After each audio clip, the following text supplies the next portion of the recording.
Welcome ටු මයි YouTube channel. ඉතින් අද මගේ YouTube channel එකෙන් මම ඔයාලත් එක්ක වොයිස් කරලා වීඩියෝ එකක් ෂෙයා කරගන්න හිතුවා. මම කලින් නම් ෂෝට් වීඩියෝ කීපයක් දාලා තියෙනවා. ඉතින් මම ෂෝට් වීඩියෝත් ඔක්කොම දාලා තියෙන්නේ මගේ ගාඩන් එකේ ෆොටෝ තමයි. අදත් මම ඔයාලට ගාඩන් එකේ අද දවසේ පිපුණු අලුත් මාරු වර්ග ඒව තමයි මම ඔයාලත් එක්ක ෂෙයා කරගෙන තියෙන්නේ. ඉතින් ඔයාලත් මේව බලලා ඔයාලගේ අදහස් මාත් එක්ක ෂෙයා කරගන්න කමෙන්ට් එකක් දාන්න.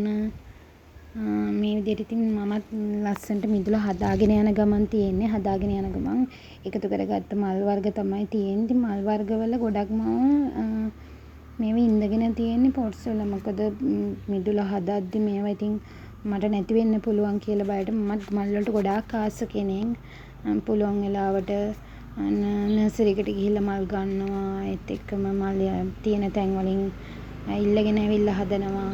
ඉතින් මේ තියෙන මේවා නම් මගේ ඩුබායි රෝස් ටික මම බිනේ ඉඳගෙන තියෙනවා පාත්‍යයක් විදියට. මේ ටික උදේට පිපුණාම තමයි හරිම ලස්සන මිදුලේ තියෙන පාළු ගතිය නැති කරනවා.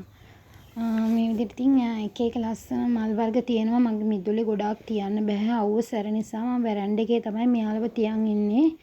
දී කුඩලු නම් වතුර මේ දවස්වල වැස්ස නිසා වැරන්ඩ එක ඇතුළටම අරගෙන තියෙනවා මේ දී කුඩලු ටික. තව මං ගාව තියෙනවා ඉන්පේෂියා නම් මේ පාට විතරයි මං ගාව තියෙන්නේ. මේක මම දැනට ඒ වුණාට අතු බෝ කරගන්නවා. ඇග්ලෝනිමා වර්ග කීපයකුත් මං ගාව තියෙනවා. ඉතින් මේවා අයිනෙන්ම තියලා තියෙනවා. මොකද නැත්තම් මේවට වැඩිපුර අවුව වැටුනහම ගස්වල කොළ පිච්චෙන්න පුළුවන්. ඒ නිසාමයි මේවා අයිනෙන් තියාගෙන තියෙන්නේ. තව ඉතින් මේ වර්ග නම් මේ ඇට වැටලා පැලවෙච්ච තමයි තියෙන්නේ ගොඩක්. මේ බිම හැදිලා තියෙන මල් වර්ග.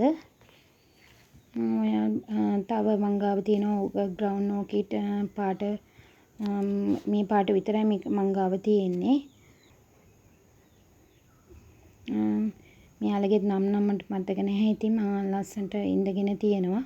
මේ තියෙන්නේ රතු පාට වැල් රෝස් එක. වැල් රෝස් වල මේ චූටි අතු ටිකක් මම මේ දවස්වල මේ පැකට් වල පැල කරගත්තා. මොකද වෙස්ස දවස්වලට ඉක්මනට මෙයාලව දළු දාන නිසා.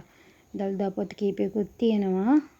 මේ තියෙන්නේ මගේ කැනෑස් එකතුව. කැනෑස් එකතුවෙත් වර්ග 4-5ක්ම මං ගාව තියෙනවා. දැන් වෙස්ස දවස්වල නම් මෙයාලගේ මල් අඩුයි.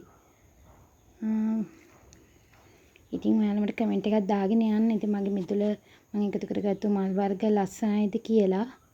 මේ තියෙන්නේ කැනස් වල තවත් පාටක්. මේ තියෙන්නේ අටපෙතිය මල්, දාස් මල්. මේ තියෙන්නේ මගේ ඇන්තෝරියම් එකතුව. ඇන්තෝරියම් එකතුවෙත් ඉතින් මෙතන වර්ග කීපයක්ම තියෙනවා. ගොඩක්ම තියෙන්නේ දේශීය ඇන්තෝරියම් වර්ග. මම නර්සරි වලින් මිලදී ගත්ත ඇන්තෝරියම් වර්ග කීපයකුත් ඇති. ඉතින් මගේ වීඩියෝ එක අද දවසේ පළවෙනියට බලන ඔයාලට කියනවා මාව සබ්ස්ක්‍රයිබ් කරන් යන්න කියලා. ඒ වගේම මගේ වීඩියෝ එක කොහොමද හොඳයිද කියලා මට කමෙන්ට් එකක් දාගෙන යන්න. ඉතින් යාළුවනේ ඔයාලට බුදු සරණයි. දේව් පිහිටයි.